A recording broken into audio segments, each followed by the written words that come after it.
think we've all been influenced by the technological boom that's happened in the last few years in sport. Little 0.5% could mean the difference between winning a cup or a championship or not, or a relegation or not. I love to do our line-out training, virtual reality and sort of cool moves and react to defences. An area of technology might be able to give you a marginal gain that if you haven't started along that path, that you could lose out. We already live in what was once considered the future.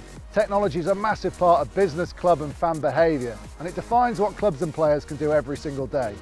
It's also changed the game in more subtle ways, with advancements around ball, kit and surface technology playing a major role in the development of the game. It's obvious that without the adoption of the right technologies, clubs may fall behind.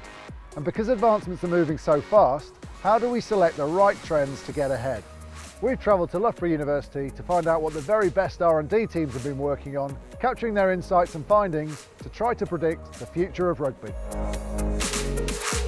We look at carrying out research into sport and sports equipment. We look at educating people, undergraduate students, but also the wider world. And then we look at collectively doing something useful for the benefit of sports.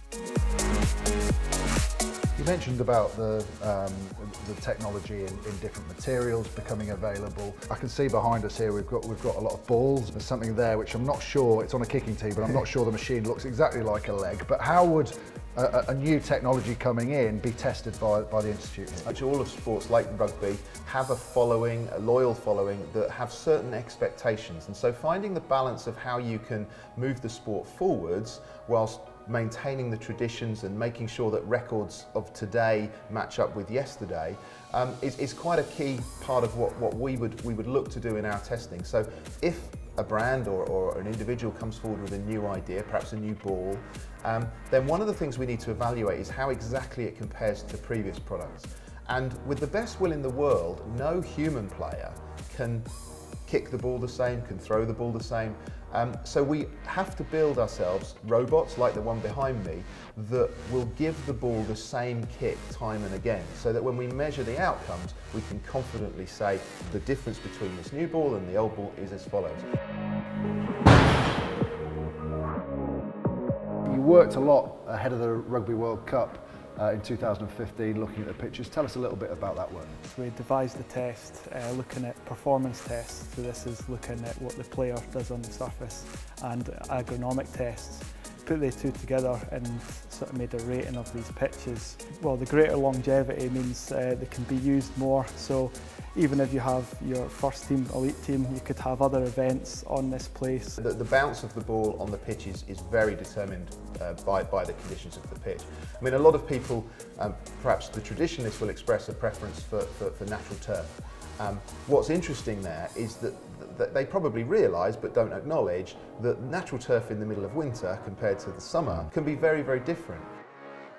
We come at sport from an engineering aspect, and what we do is we apply a lot of technologies and knowledge from engineering and science to sport, mainly around the more physical things, so not necessarily digital technologies, but we apply it to sport, make the game better, make the game safer. A real hot topic in rugby at the moment is player welfare. You've developed quite an interesting project. Do you want to explain a little bit more about it? Yeah, so I'm essentially trying to represent a typical impact within the sport, and by using physical surrogates. So that's a surrogate neck is what I'm currently developing. Trying to give a typical response that the human would during that impact. And aside from the sort of protective angle, we see technology in everyday life, like virtual reality and augmented reality.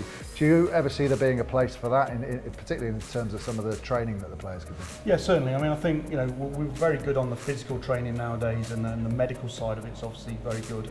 But the kind of decision making is incredibly difficult to coach and to learn at full speed in game situation. And I think that's potentially where VR could add a lot of value in helping those players, in a simulated environment, make those decisions which will make them a better player. How has technology impacted sport in general, but in particular rugby? So technology is playing a massive part in sport, and whether people realise that or see it for themselves, the hidden effects of technology are massive. So if we think about how our shoes have progressed. Our running shoes, our football boots, rugby boots, they have progressed massively, but that might be down to technological advances in the manufacturing processes and in the materials. If you think about sport in the future, in 10 years' time, I think it's almost impossible to imagine sport without technology. We are going to have wearables that are going to tell us lots and lots of things about ourselves, about our performance, about our health, about our well-being. So, we're really excited about the role that sport can play in embracing technology, perhaps in advance of society in general.